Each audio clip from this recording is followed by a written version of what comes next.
Welcome to the IT Career Energizer podcast. For anyone who wants to build and grow a career in IT, develop and improve your strengths and skills, be inspired and motivated by the successes of others, manage your career progression, and achieve your IT career goals. And now, your host, Phil Burgess. Welcome to episode 205 of the IT Career Energizer podcast. My guest on today's show is a programmer who combines degrees in engineering and psychology. He's the founder of Empear, where he designs tools for software analysis. He's also the author of Software Design X-Rays, Your Code as a Crime Scene, Lisp for the Web, and Patterns in C. So welcome to the IT Career Energizer podcast, Adam Tornhill. Thanks a lot. Really nice to be here. Thanks for having me. I'm delighted to have you on the show, Adam. I would just first like to ask you a little bit about what you do within Empear, and maybe you could give us a little bit of an understanding of your background. So Empear is my startup. I'm the founder. I founded it 4 years ago in 2015. And we're developing a product called CodeScene, which is a tool that helps you prioritize technical depth and get insights into the social and organizational sides of code. CodeScene and what we do at Empear is basically based on my combination of my engineering perspective and my psychological background. So that's what I try to unite. Okay, and how did you get into that? What was the attraction of that for you?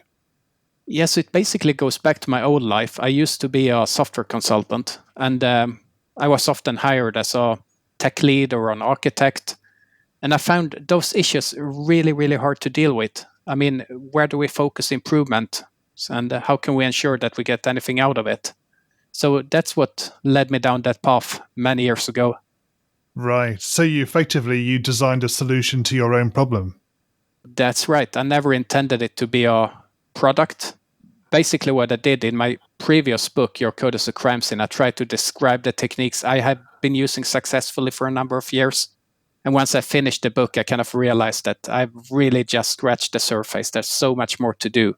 So that was the main driver behind the Empear and my startup. So Adam, can you share with us a career tip, one that the audience may not know and perhaps should? So to me, I think the most important career tip I've ever gotten is that no matter if you're targeting a technical career or you want to go down a management path, I do think that the single most important skill you can have is domain expertise. So my main advice is become a domain expert. Domain expertise to me means understanding both the product, its context, and our end users. And the reason I say this is because with domain expertise, that's what really allows you to simplify solutions. And simpler solutions means not only better code, it also means shorter time to market and less maintenance costs. So that would be my primary tip. Okay, so when you talk about domain knowledge, do you also mean in a business context as well? So understanding the needs of your customer or your client and their actual business? Yes, that's definitely included. And this is something I've become more and more aware of during my years as a startup founder, because suddenly you need to take all those different roles. And that's when you kind of realize that traditionally in the software industry, there's so much stuff that we do that don't necessarily have a business value. And if you have the domain expertise, you know to either down prioritize or even cut out that stuff. It saves you a lot of time. It does, exactly. Okay, and Adam, can you tell us about your worst IT career moment and what you learned from that experience? I had several. So it's fun because I actually spent some time last year to blog about it under the title My 5 Worst Bugs, Lessons Learned in System Design. I remember writing that down. It was really painful, but I also think it was useful for me personally. I do think from my long list of mistakes, there's a single one that really stands out as career-threatening. And that was more than 20 years ago. And those of you who were around at that time, you remember the year 2000 bug, right? The Y2K bug. And I'm not going into that many technical details, but we do remember that the main problem was that the year was typically stored using just 2 digits. Yeah. And at that time, I worked in a large company on a control system. And that control system interfaced with, had a technical interface for technicians where they can connect terminal and inspect the system. And of course, that interface used just 2 digits to represent the year. So we decided that, this will become a problem. We need to do something to fix it. Now, what I tried to do was that I realized that there are a lot of those terminals around the world. This is 20 years ago, so an update wasn't as easy as it is today. So I thought, is there a way to avoid breaking all those external connections? And I found a way. I decided to be smart, and I do think this was my first mistake. Right. Because what I did, again, I'm going to try to avoid most of the technical details, but what I did was basically I decided that, all right, I get a 2-year digit. If that number is less than 38, I know that it's a recent year. It has to be 2000 something. So let's add 20 to it. Yeah. If it's larger than 38, it has to be the last millennia. So let's add 19. Let's prepend 19 to it. And I did that. Very little code, full backwards compatibility. Wonderful. And we did some testing on it. We couldn't test it end to end. And finally, we shipped it. And just to provide some more context here, 20 years ago, shipping a product like that meant physical distribution using CD-ROMs, which was expensive. Yes. And I was quite happy with it. I didn't think much more about it, except how beautiful I solved the problem. And then a couple of months later, I worked on a different project, and I, for some reason, sat down with the documentation for the date and time library that I was using. And suddenly I just froze because I realized that, all right, that number I have been receiving due to the way those APIs work, it's not going to flip from 99 to 00. It's going to flip from 99 to 100. Right. Which basically means that my whole fix would be completely off. Yeah. Because suddenly 100, larger than 31, I would prepend 19 and I would get a year that doesn't even exist. Yes. So it was horrible. It was absolutely horrible. And I realized that there's so much money on stake here. This will cost the company a lot of money. We will have to do a new unplanned and expensive release. And I was pretty sure that I will lose my job for this. It was really incompetent. I'm going to lose my job. So I kind of just sat down and thought, what should I do about this? And after some soul searching, I decided to tell my manager and assume full responsibility. And this is one of the few times I've been genuinely scared in my career. So that was horrible. It was a tough lesson. Sure. But in terms of actually resolving the issue, what happened? So what happened was I went into my manager, told him the full story. And he was much more calm than what I would have been in that situation. He basically just asked me, all right, but what can we do to fix it? And I walked him through it and I estimated the cost for it. And he said, all right, perfect, let's do that. Right. So you had a very supportive manager in that respect. Extremely supportive manager. I'm still so grateful for him. So Rolf, if you listen to this, thanks a lot. Yes, exactly. Okay, so moving away from your worst moment, can you perhaps tell us about your career highlight or greatest success? Yes, I'm fortunate to have a few of those as well. So would be good to balance it up with. Absolutely, yes. So, this was a little bit later. Let's say it was 15 years ago. What happened now was that I was in another company, again, a big product company. And they had a project that was supposed to take 18 months. Now, this project was 6 months late. It had been going for 2 years. And the problem was that there was a deadline, a hard deadline, in just 3 months. And missing that deadline would have meant that the company actually had to pay some fines. And it would be really high fines. So people started to become a little bit desperate. And one manager approached me. I think it was the head of development who came to me and asked me if I could take a look at the project and tell him if there's anything we can do to push it through in 3 months. So I took a look at it. I looked at the test results. I inspected the code base and all that stuff. I talked to the developers, and I pretty soon realized that there's no way in the world that we're going to rescue this in 3 months. It's simply not doable. Yep.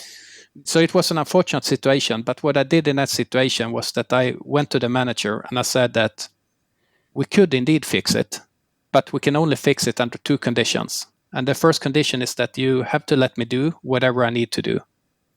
And the second one is I can pick the team I want. And I got to go ahead. And the first thing I did was basically to announce the decision that we're going to rewrite that system from scratch. And that came as a surprise because people had been working on that for 2 years, and now we were supposed to rewrite it in 3 months. Yeah.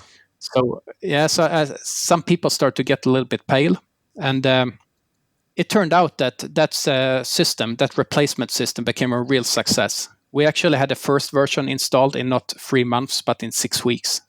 And once we started to measure it, it turned out it was 25% more performant than the old dysfunctional system, and more important, it was feature complete and it worked. So I think that was one of my biggest successes. That's great to hear. Do you think that what was learnt over the first 18 months actually played a part in making the second version more successful? Yes, definitely. That was the very reason that I was confident that we could go ahead and we can do this within the allocated time. Because the team I put together, I made sure to pick some of the key people of the previous projects, the ones who have really built up the domain expertise. And I combined that with some people with really good technical expertise. So that was definitely a key. And presumably it was a regulatory requirement to have this system implemented. Yes.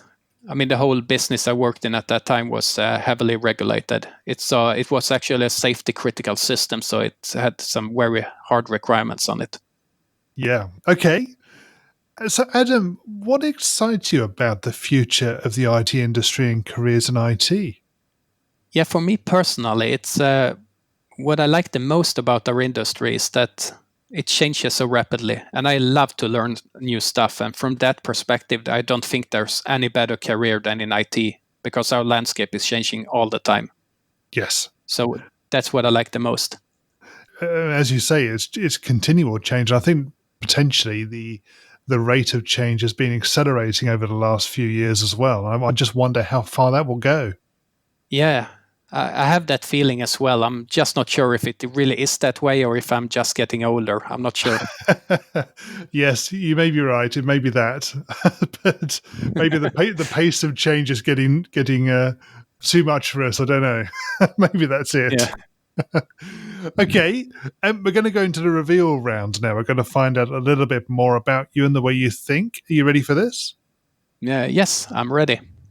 So, what first attracted you to a career in IT? So I just happened to love to write code. It wasn't planned at all. I started out in the 1980s as a child on my Commodore 64, started to program. At that time, I loved it. I spent a lot of time programming for Commodore 64, but I didn't even consider it a possible career. I just thought this program as a hobby, and I was surprised to find out 10 years later that someone would actually pay me to do it. So that's what attracted me. Sure. It's amazing how often the Commodore 64 is mentioned in these interviews. So it seems to be one of the sort of the early computers for a lot of people who actually ended up becoming programmers. Yeah, it was extremely popular. And also it was the way it worked. As soon as it booted up, you basically had to type in code to even start the game, right? Yeah, you're at a command line straight away. Yeah, so it was a natural path. And what is the best career advice you've ever received? The best advice I've ever gotten was to start to write. Because I've found that writing is a fantastic learning vehicle. Because once I sit down to write something, and when you try to explain something to someone else through written words, you take a different perspective on the subject. And this is something that that really helps me clarify ideas. And if you manage to publish your writings, then that may open up several career opportunities as well. So it's something I really recommend. Yeah, that's good advice. And what is the worst career advice you've ever received? The worst career advice is that to make a career means becoming a manager. Because I do think that manager experience is useful. I appreciate mine for sure. But I'm pretty sure you can make an excellent career as a technical expert, and that's important. So if you enjoy technical work, then I encourage you to continue doing that. Management is different, but it's not necessarily better. Absolutely true. Yes, I think there was always this perceived notion that to progress your career, you had to go into management. And I think that is less true probably now than it used to be. And there's definitely that distinction between the two different career paths you can take. You can go down a technical route, or you can potentially go down a management route if you choose. I think you probably could combine the two, but it's probably not as effective. Yeah, no, I know from personal experience that I find it pretty hard to combine it because, like we said earlier, IT changes so rapidly. So to just stay on top of all our programming languages and operating systems and whatnot, that's more than a full-time job. So it's very hard to combine with management. If you were to begin your IT career again in today's world, what would you do? So I actually think I did some things right early in my career that I think still applies. And that is that I would try to, early on, get a good mix between working on the same product for a prolonged time. So initially, I wouldn't switch jobs too often because I do think that it's really important to really early in your career stay longer on assignment and, just to experience how those early decisions, the early design decisions you make, impact later life cycle costs of the products. Was a very valuable lesson to me. And what career objectives are you currently focusing on? Right now, I'm focusing most of my time on my startup on Empear, and that consumes most of my time. But what I also try to work on my communication skills, both in writing, but also in presenting. And what's the number one non-technical skill that has helped you in your career so far? That's an easy one because to me it's definitely my psychology degree. That has been a tremendous help. Yeah, so can you maybe give us an example of how that does help you? So it helps me in all aspects of my job because psychology is about people, right? And people develop software. So I do think that we in IT, no matter what we do, have a lot to learn from psychology. So I use psychology. I use lessons from cognitive psychology to influence how I should design my code. I try to design my code so it fits the brain rather than a potential computer. And I also think that software projects today, they are largely social activities. And to be really efficient in a project or on a team, we need to have a basic understanding of social psychology. I think there's also a lot of discussion or talk around, they use the word empathy in particular. Presumably that relates to the psychology of what you're talking about?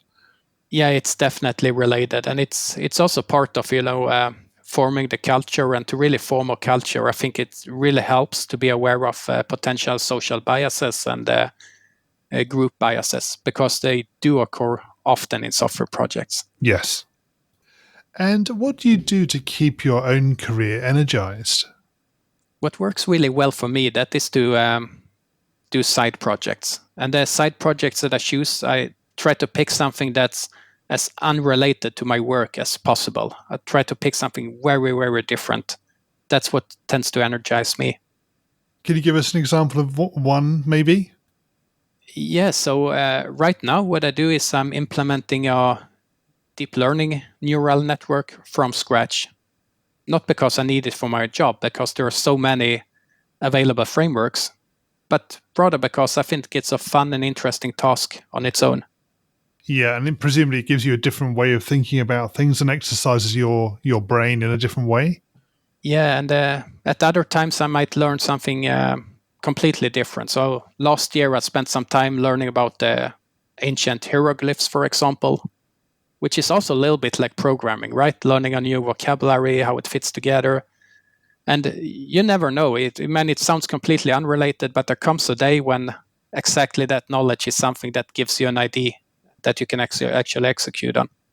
And what do you do in your spare time away from technology? So in my spare time, I do love to read. I read lots of books, most of them completely unrelated to technology.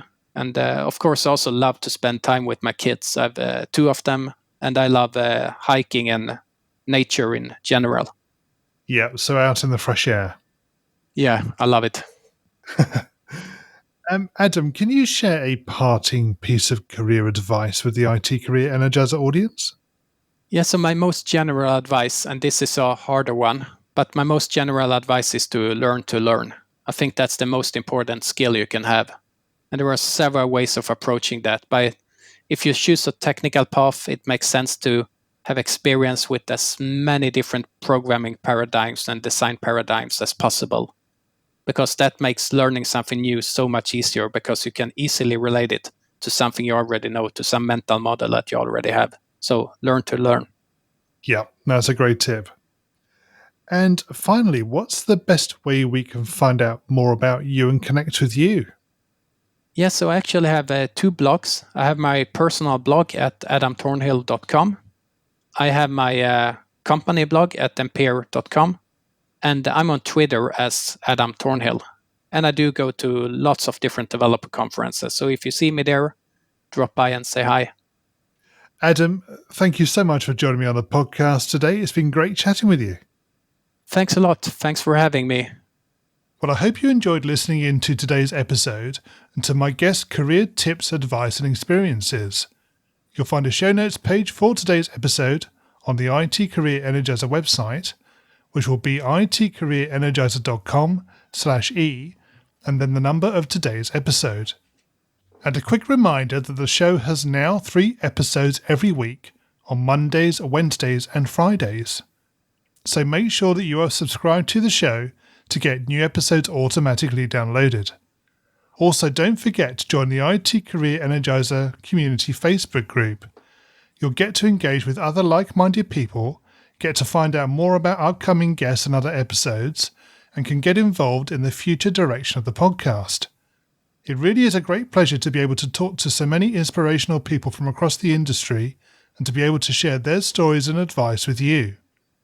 Thanks for listening, and remember, if you're not growing your career, you're slowing your career. Thanks for listening to the IT Career Energizer podcast. To find out more about building a successful career in IT, visit itcareerenergizer.com.